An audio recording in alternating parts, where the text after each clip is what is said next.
know it's springtime and a lot of guys are in the market for a new bow. Before you go out and spend a ton of time, money, and energy on a new bow, here's a couple things I recommend looking at.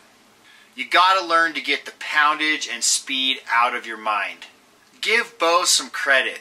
Modern day compound bows are so efficient and so powerful that you don't have to compensate with heavy draw weights and uncomfortable draw lengths. Get a bow that feels good and shoots well. Like a good baseball bat, you can just pick one up and know it's right. And that's the bow you should stick with. There's nothing out there like a Hoyt. Between the carbon bows, the turbo bows, the long draws, etc., there's a ton of choices. Forget what your friends are doing, go to the shop and try them all. If there's one thing I've learned in my experience, you'll know a good bow when you shoot it. Shoot a poundage that's comfortable. Don't be obsessed with chasing an 80-pound limb goal or hitting a certain speed. A few years ago, I shot an 86-pound bow for the entire season, and though I had no trouble pulling it back, I just didn't enjoy shooting the bow. It wore on my joints, and I never looked forward to actually going to the range.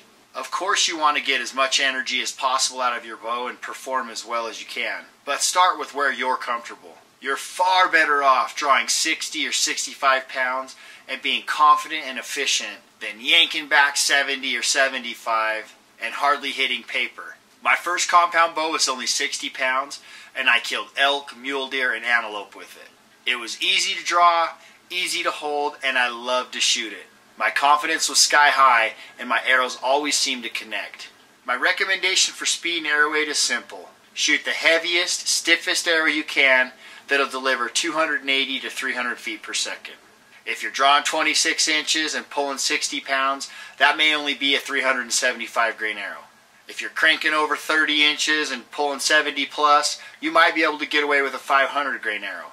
But the end result is the same. Shot placement is key and confidence is everything.